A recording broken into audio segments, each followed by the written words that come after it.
नमस्कार, बहुत स्वागत है आपका।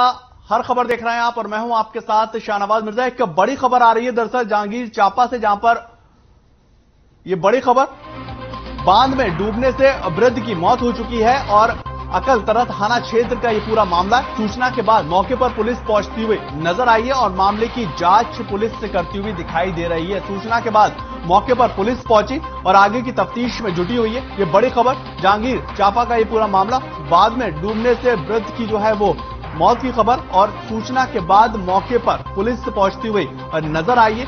आगे की जांच पड़ताल जो है वो पुलिस कर रही है और किस तरह से ये पूरा मामला घटित हुआ इसको लेकर पुलिस छानबीन करती हुई नजर आ रही है। दरअसल ये बांध में डूबने से एक वृद्ध की मौत हुई है और अकलतरा थाना क्षेत्र का ये पूरा मामला है। उसके बाद पुलिस को इसकी सूचना दी गई, पुलिस मौके पर पहुंचती हुई नजर आई। उसके बाद पुलिस ने छानबीन की, तफ्तीश की और आगे की कार्रवाई अब पुलिस करती हुई नजर आ रही है। ये तस्वीरें आप देखिए किस तरह से लोग जो है अब वो वहां पर जाते हुए नजर आ रहे हैं। स्थानीय लोगों ने पुलिस की मदद से और पुलिस वहां पर पहुंची, उसके बाद जो वृद्ध थे उनको बाहर निकाला गया है। सूचना के बाद एंबुलेंस पहुंचती हुई नजर आई, सूचना के बाद वहां पर पुलिस पहुंचती हुई नजर आई और मामले की जांच जो है वो पुलिस आगे करती हुई नजर आ रही है। उधर रायगढ़ और सारगढ़ में मुख्यमंत्री श्री भूपेश बघेल ने ऐतिहासिक रोड शो किया है और जगह जगह ढोल नगाड़े और नाच गाने के साथ प्रदेश के मुखिया का स्वागत भी किया गया। कांग्रेस के कार्यकर्ताओं ने हर्ष उल्लास के साथ जो है उनका स्वागत किया। दोनों जगह पर सीएम एक झलक पाने के लिए लाखों लोगों की भीड़ उमड़ती हुई नजर आई है और सीएम भूपेश बघेल ने सभा को संबोधित करते हुए कहा कि सारंगढ़ भौगोलिक, राजनीतिक और सांस्कृतिक दृष्टि से काफी ज्यादा महत्वपूर्ण क्षेत्र है। उन्होंने यह भी कहा कि जैसे बस्तर के अंदर दशहरा प्रसिद्ध है वैसे ही सारंगढ़ का दशहरा भी प्रसिद्ध है। सीएम ने यह कहा है कि पौने 4 साल में हमारी सरकार ने महिला, बच्चों, आदिवासी, अनुसूचित जातियों के विकास के लिए अनेकों कार्य किए हैं और आपको दिखाते हैं कि सीएम भूपेश बघेल के रोड शो की ये तस्वीरें आप देखिए। 2 तस्वीरें आपको दिखा रहे हैं, रायगढ़ और सारंगढ़ की हैं, जहां पर एक बड़े पैमाने पर लोग जो हैं उनका भव्य स्वागत करते हुए नजर आ रहे थे।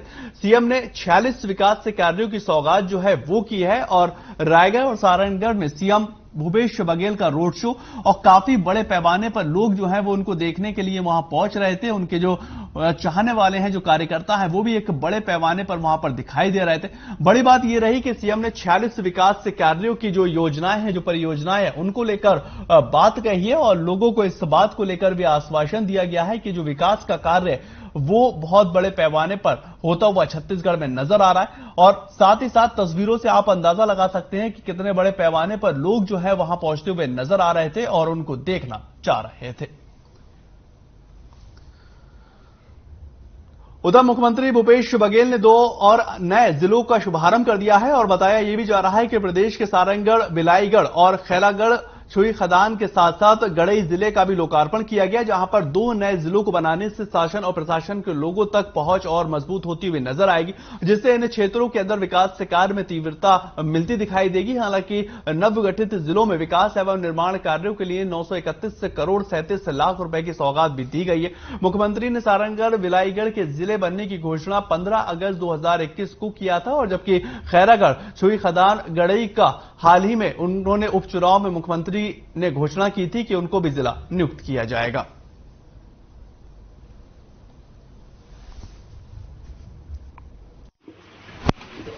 हमने इन पौने 4 साल में 6 जिले बनाए, 85 तहसीलें बनाई। तो चूंकि छत्तीसगढ़ 9वां बड़ा राज्य है, भौगोलिक दृष्टि से बहुत बड़ा है, लेकिन जनसंख्या देखेंगे तो उस हिसाब से पूरे मतलब 1 वर्ग किलोमीटर में जितनी जनसंख्या होना चाहिए वो आदर्श स्थिति हमारी छत्तीसगढ़ की। लेकिन मैदानी हिस्से में सघन बसाहट है, जंगलों में जहां वनांचल है, पहाड़ है, वहां। तो वहीं पर बालको परसाभाटा बाजार में दुकान लगाने वाले लोग इन दिनों डरे हुए के साए में कारोबार करते हुए नजर आ रहे हैं और बताया जा रहा है कि साप्ताहिक बाजार के अंदर लोहे की एंगल सहित एक शेड नीचे गिर गया। हालांकि हादसे के दौरान किसी की भी जनहानि नहीं हुई है और जानकारी के मुताबिक परसाभाटा साप्ताहिक बाजार में इससे पहले भी हादसा हो चुका है, जहां इससे पहले भी एक शेड जमीन पर गिर चुका था और इसी घटना में कई लोग जो है वो बाल बाल बचते हुए नजर आए थे। वहीं लोगों का ये कहना है कि जंग लगने की वजह से अधिकांश शेड जर्जर हो गए हैं और एक के बाद एक गिरते हुए नजर आ रहे हैं। साथ ही लोगों ने यह भी कहा कि जल्दी बाजार का नवीनीकरण नहीं किया गया तो कभी भी एक बड़ा हादसा घटित हो सकता है।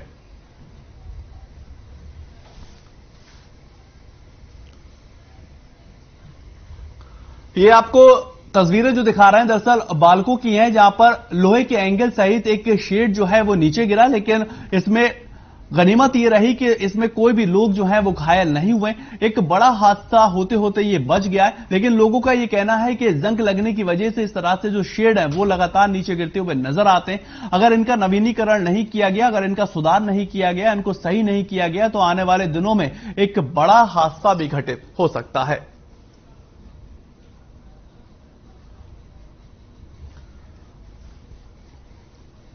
एक बड़ी खबर आ रही है दरअसल अंबिकापुर से, जहां पर एक सड़क हादसा हुआ है और ये काफी ज्यादा दर्दनाक सड़क हादसा बताया जा रहा है। ये बड़ी खबर अंबिकापुर से, दर्दनाक सड़क हादसा होता हुआ नजर आया। अज्ञात वाहन ने बाइक को टक्कर मार दी और एक ही बाइक पर 4 लोग सवार बताए जा रहे हैं। 2 लोगों की मौके पर मौत और 2 लोग घायल बताए जा रहे हैं। उदयपुर थाना क्षेत्र का ये पूरा मामला बताया जा रहा है। ये बड़ी खबर अंबिकापुर के, जहां पर दर्दनाक सड़क हादसा हुआ है। अज्ञात वाहन ने बाइक को टक्कर मारी है और एक ही बाइक के ऊपर 4 लोग सवार बताए जा रहे हैं। 2 लोगों की इसमें मौत हो चुकी है और 2 लोग घायल हैं। उदयपुर थाना क्षेत्र का ये पूरा मामला बताया जा रहा। ये तस्वीरें देखिए आप, ये उसी दर्दनाक सड़क हादसे की तस्वीरें हैं। इनमें से 2 लोग जो हैं वो मरते हुए नजर आए, उनकी मृत्यु हो गई और 2 लोग काफी ज्यादा इसमें गंभीर बताए जा रहे हैं। अज्ञात वाहन ने बाइक को जोरदार टक्कर मारी और टक्कर इतनी जोरदार थी कि उनकी 2 लोगों की मौके पर ही मौत हो गई। तस्वीरें आप देख सकते हैं, कितनी विचलित करने वाली ये तस्वीरें हैं। किस तरह से ये टक्कर रही होगी, किस तरह से इनकी जान जो है वो जाती हुई नजर आई। लेकिन जो बाइक के ऊपर जो सवार लोग थे वो भी 4 लोग इस बाइक के ऊपर सवार थे और अज्ञात वाहन से इनकी टक्कर हुई और टक्कर इतनी जोरदार थी कि जो 2 लोग थे उनकी तो वहीं पर मौके पर मौत हो गई और 2 लोगों को वहां घायल अवस्था में आगे की हॉस्पिटल में उनको रेफर किया गया, वहां उनका इलाज चल रहा है। अब पुलिस इस पूरी तफ्तीश को लेकर छानबीन करती हुई नजर आ रही है और जो टक्कर हुई है वो किस वजह से हुई है उसको लेकर भी तफ्तीश कर रही है। उधर बनमंडल के पसान रेंज के अंदर हाथियों के उत्पात से ग्रामीणों को बचाने के लिए वन विभाग पूरी तरह से अलर्ट मोड पर आ चुका है और आपको जानकारी देंगे, सरकारी कर्मचारियों की हड़ताल समाप्त हो गई है। इसके बाद वन विभाग ग्रामीणों की रक्षा करने के लिए जुट गए हैं और साथ ही गांव-गांव में मुनादी कराकर लोगों को सजग कराया जा रहा है और नुकसान के आंकड़े को कम करने के लिए वन विभाग हाथियों को जंगल में खदेड़ने में लगा हुआ है और वहीं पर कटघोरा वन मंडल के पसांज रेंज में हाथियों का उत्पात थमने का नाम नहीं ले रहा। कर्मचारियों की कमी के कारण वन विभाग खुद को बेबस पा रहा है। हालांकि सरकारी कर्मचारियों का विरोध प्रदर्शन समाप्त होने के बाद हड़ताल पर आए कर्मचारी वापस लौट आए हैं और ग्रामीणों के बचाव में उतर गए हैं।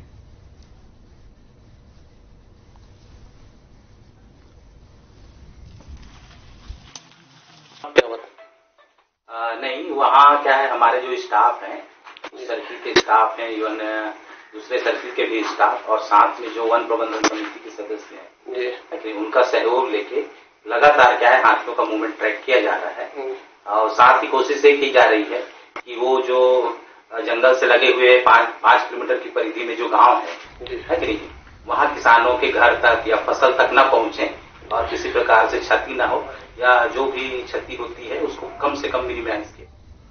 खबर करवरदा से आ रही है, जहां पर कबीरधाम जिले में स्थित एकलव्य आदर्श आवासीय स्कूल के सभी छात्र अपने स्कूल भवन और छात्रावास में व्याप्त समस्याओं को लेकर कलेक्ट्रेट पहुंचे हैं और स्कूल भवन के साथ साथ छात्रावास से संबंधित समस्याओं की ओर ध्यान आकर्षित करते हुए उन्होंने जल्द से जल्द समस्या को दूर किए जाने का प्रशासन को ज्ञापन भी सौंपा। साथ ही उन्होंने समस्याओं का निराकरण नहीं होने पर उग्र आंदोलन की चेतावनी दी है और आपको बताएं कि अपनी समस्याओं को लेकर कलेक्ट्रेट पहुंचे छात्रों की माने तो स्कूल भवन काफी जर्जर हालत में है। स्कूल के अंदर शौचालय की स्थिति भी बेहद खराब हो चुकी है और अधिकांश बाथरूम बंद बताए जा रहे हैं और गंदगी फैली हुई है। बिजली और पानी की समस्या लगातार बनी हुई है और छात्रों का कहना है कि उनकी समस्या का निराकरण जल्द नहीं हुआ तो वो नेशनल हाईवे को जाम कर उग्र आंदोलन करते हुए नजर आएंगे। छात्रों की शिकायत पर प्रशासन की ओर से अपर कलेक्टर ने जल्द से जल्द उनकी समस्याओं का निराकरण करने का आश्वासन दे दिया है। प्रशासन को आंदोलन की चेतावनी दरअसल ये जो छात्र ये बच्चे जो हैं वो इसलिए देते हुए नजर आए हैं क्योंकि करवदा के अंदर ये तस्वीरें आप देखिए किस तरह से ये जर्जर स्थिति में स्कूल और छात्रावास जो है वो होता हुआ नजर आ रहा है। इन बच्चों का ये कहना है कि ऐसी स्थिति में हम रहने को और पढ़ने को मजबूर हैं जहां पर कभी भी किसी भी वक्त जो है एक बड़ा घटना जो है वो घटित हो सकती है और इसी को लेकर कलेक्ट्रेट में हम ज्ञापन देने आए। उसके बाद जो प्रशासनिक अधिकारी हैं वो संज्ञान में उस ज्ञापन को लेते हुए नजर आए। उन्होंने यह आश्वासन दिया है कि जल्द से जल्द इसको लेकर कार्रवाई की जाएगी और जो भी कार्रवाई इसमें मुनासिब होगी वो करते नजर आएंगे।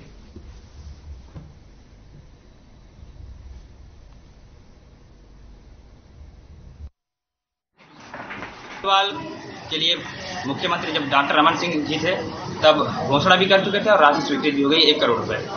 फिर भी अभी तक बाउंड्री वॉल नहीं बना है। कोई भी आ रहा है घुस जा रहा है हॉस्टल में, ना गेट कीपर है ना कोई। सर इसलिए हम चाहते हैं कि बाउंड्री वॉल जल्द से जल्द बने। जब राशि स्वीकृत हो गई है और घोषणा भी की गई है तो बनना चाहिए।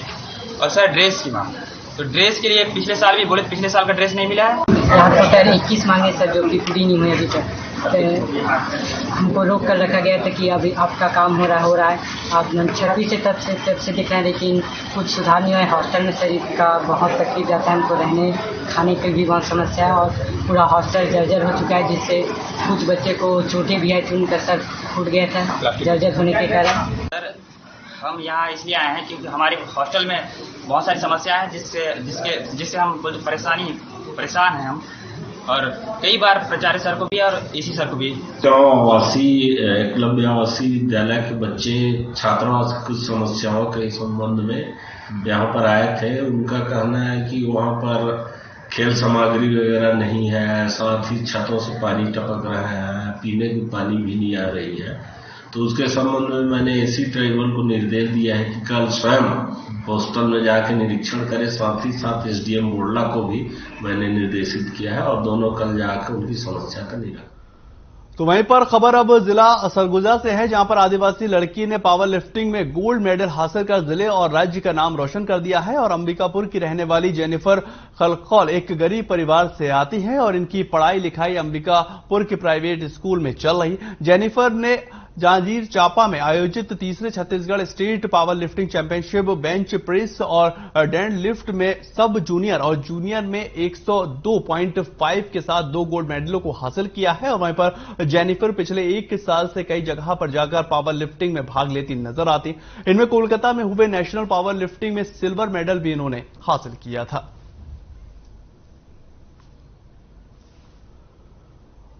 ये आप तस्वीरें देखिए किस तरह से जो जेनिफर हैं वो अपने शहर, अपने राज्य, अपने देश का जो है वो नाम रोशन करती हुई नजर आ रही। आदिवासी युवती ने जो है वो गोल्ड मेडल जीता है और पावर लिफ्टिंग चैंपियनशिप में ये गोल्ड मेडल जीतती हुई नजर आई।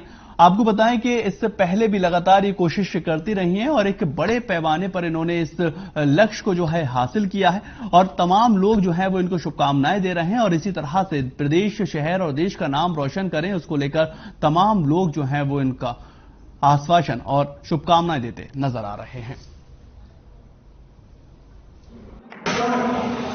पावर लिफ्टिंग करते मुझे 1 साल हो गया एंड वहाँ रायपुर में मेरा फर्स्ट स्टेट था, वहाँ से मेरी जर्नी स्टार्ट हुई एंड कोलकाता में मेरा पहला नेशनल था, वहाँ पे भी मैंने 2nd प्राइज लाया, अपने अंबिकापुर को रिप्रेजेंट किया। और इस बार मैं जांजगीर में खेली, वहाँ पे भी मेरा स्टेट बेंच प्रेस था। बहुत सारी प्लेसेस हैं, जांजगीर में खेली, मनेंद्रगढ़ खेली, रायपुर खेली और कोलकाता खेली। कोलकाता में तो मेरा नेशनल्स था। बस अंबिकापुर के लिए नहीं, पूरा इंडिया के लिए खेलना चाहती हूँ मैं, इंडिया टीम में सिलेक्शन होना चाहती हूँ।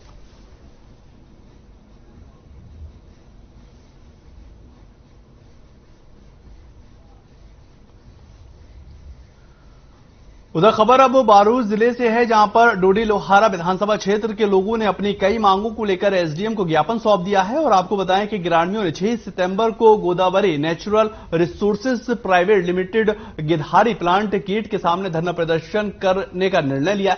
ग्रामीणों का यह कहना है कि लगभग 12 साल पहले यह प्लांट शुरू किया गया था, लेकिन अभी तक प्लांट के आसपास मूलभूत सुविधाएं नहीं मिल पाई हैं और न ही ग्रामीणों को रोजगार मिलता हुआ नजर आ रहा है।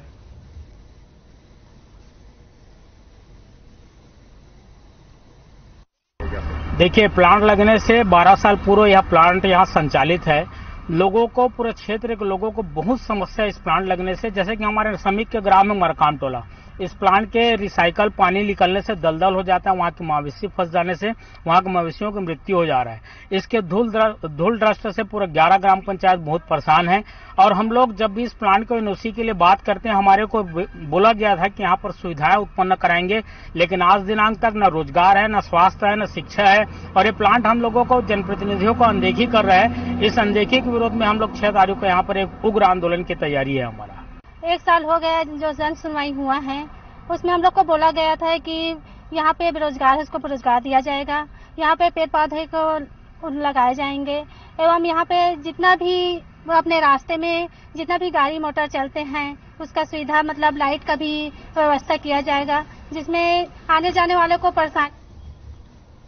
उधर मुंगेली के अंदर थोक सब्जी मंडी की मांग को लेकर किसानों और चिल्हर सब्जी विक्रेताओं ने कलेक्टर को एक ज्ञापन सौंप दिया है। और इस दौरान उन्होंने ये बताया है कि थोक सब्जी बाजार के लिए मुंगेली में कोई स्थायी व्यवस्था नहीं है और इसी को लेकर थोक सब्जी बाजार कभी भी यहां कभी वहां बदलता रहता।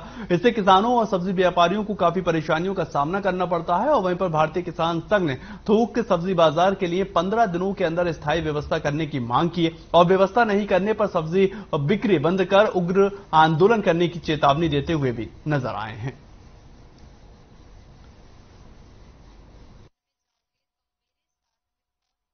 समस्या है, वो मुख्य समस्या यही है कि सब्जी मंडी जो है, थोक सब्जी मंडी, उसका जगह परिवर्तन करते करते 3 जगह हो गया और वो अभी भी अव्यवस्थित है। वो वहां जगह कम है और बाजार बढ़ रहा है, बाहर से भी व्यापारी आ रहे हैं, तो सब्जी आ रही है बाहर से। यहाँ के किसान बहुत परेशान है, उनको जगह ही नहीं मिलती। उधर प्रदेश सरकार के खिलाफ भारतीय जनता पार्टी के साथ अब गैर राजनीतिक के दलों ने भी प्रदर्शन करना शुरू कर दिया है। और जांजगीर जिले के पामगढ़ में भीम रेजिमेंट ने प्रदेश सरकार के खिलाफ प्रदर्शन करते हुए थाना प्रभारियों को अपनी 5 सूत्रीय मांगों के ज्ञापन सौंपा। प्रदर्शन कर रहे भीम रेजिमेंट के कार्यकर्ताओं का यह कहना है कि खरौद में जिस तरह से 13 साल के मासूम के साथ रेप कर उसकी हत्या कर दी गई और उसके दोषियों को फांसी की सजा मिलनी चाहिए। और इसी के साथ उन्होंने बलौद बाजार जिले के बाबा गुरु घसीदास के नाम पर करने और प्रदेश के SC/ST के साथ OBC वर्ग के खिलाफ हो रहे अपराधों पर लगाम लगाने और प्रदेश के अंदर पूर्ण शराबबंदी के साथ ही बेरोजगार युवाओं को प्रतिमाह बेरोजगारी भत्ता देने की मांग की है। प्रदर्शन कर रहे कार्यकर्ताओं ने कहा है कि अगर उनकी मांगें नहीं मानी गई तो वो उग्र आंदोलन करते हुए भी नजर आएंगे।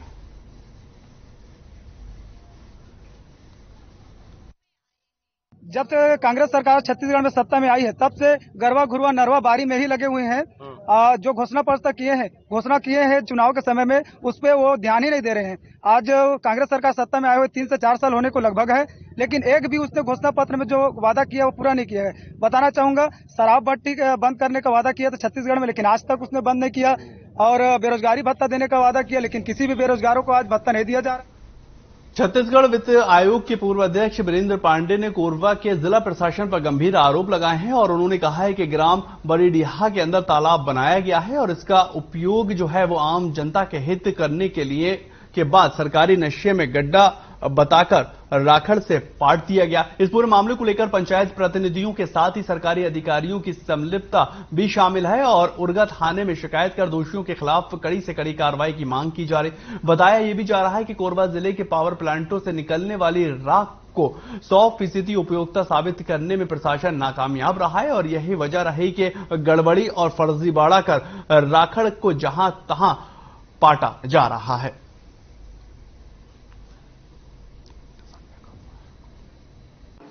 आप सबको मालूम है कि कोरबा दुनिया के प्रदूषित शहरों में उसका नंबर आता है, 10 में 10 के अंदर आता है। और इसका सबसे बड़ा अगर कोई कारण है तो बिजली के कारखाने। बिजली के कारखाने से निकलने वाला धुआं, उसके बाद उसमें कोयला जलने के बाद जो राख है, उस राख का निपटान जो है वो एक बड़ा कारण है। लेकिन इसमें सबसे बड़ा मामला ये है कि प्रशासन, नेता, अधिकारी, ये सब मिलकर के इस प्रदेश की जनता और विशेष रूप से कोरबा रायगढ़ के लोगों के स्वास्थ्य से खिलवाड़। उधर प्रशासन के प्रतिबंध के बावजूद कोरबा के अंदर रेत माफिया किसी भी खौफ से अवैध लोग जो है वो लगे हुए हैं और बरसात को ध्यान में रखते हुए एनजीटी ने जुलाई से लेकर सितंबर महीने तक रेत के खनन और परिवहन पर रोक लगा दी। लेकिन इसके बावजूद भी रेत माफिया अवैध तरीके से रेत के खनन में लगे हुए हैं और ऐसा ही एक मामला SECL हेलीपैड में नजर आया है, जहां पर एक ट्रैक्टर पर रेत ले जाया जा रहा है और वहां पर मौजूद पुलिस ने ट्रैक्टर को बिना कोई कार्रवाई किए जाने दिया है।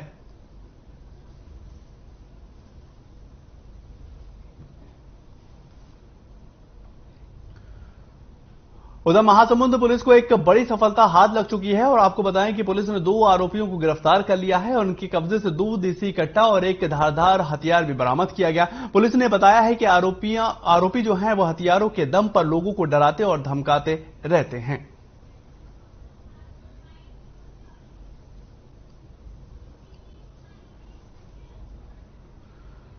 उधर रामपुर में एक युवती की आत्महत्या करने का दरअसल मामला निकलकर सामने आ रहा है। दरअसल पर्थरीपारा बस्ती में रहने वाले एक 19 साल के युवती ने फांसी लगाकर खुदकुशी कर ली है, लेकिन युवती ने खुदकुशी क्यों की इस बात का अभी तक पता नहीं चल पाया। हालांकि पुलिस पूरे मामले की जांच में जुटी हुई है और वहीं बताया यह भी जा रहा है कि युवती ने जब खुदकुशी की तो उस समय वो घर पर अकेली थी।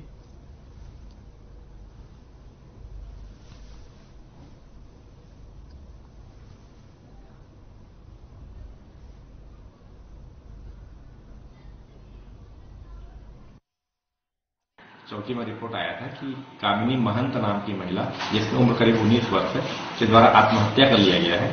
मामले में मर्ग पंजीबद्ध कर जांच पंचनामा कार्रवाई किया जा रहा है। आत्महत्या कार्रवाई की जांच की जा रही है। मृतिका दिन सुबह अपने घर में काम कर रही थी, उसके बाद अपने कमरे में जाकर आत्महत्या की है। उसका मैं तो वहीं पर खबर अब लेमरू से है, जहां पर कलेक्ट्रेट से आदेश आने के बाद से ही पहाड़ी कोरबा युवक की मौत की जांच शुरू हो चुकी है और जिला अस्पताल के अंदर पिछले दिनों 30 वर्षीय पहाड़ी कोरबा युवक करम सिंह की उपचार के दौरान मौत हो गई। बताया यह भी जा रहा है कि उपचार में लापरवाही के कारण उसकी मौत हुई है। हालांकि अस्पताल प्रबंध इस बात को नकार रहा है।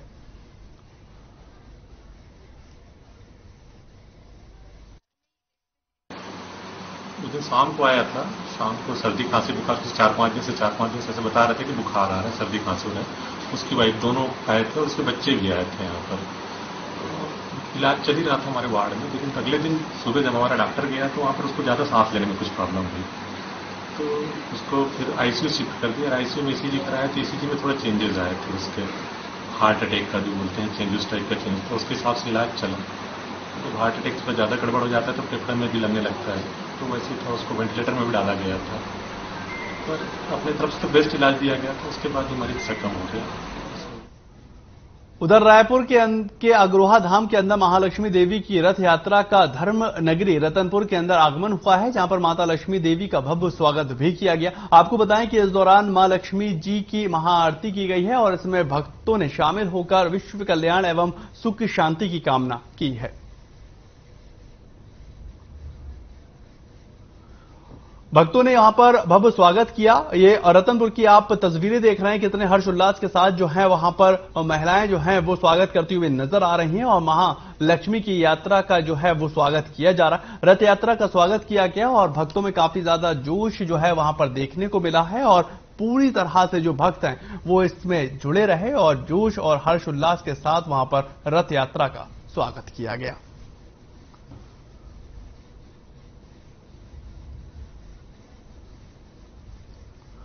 चलिए फिलहाल इस बुलेटिन में इतना ही। ताज़ा खबरों के लिए आप लगातार बने रहें हर खबर के साथ।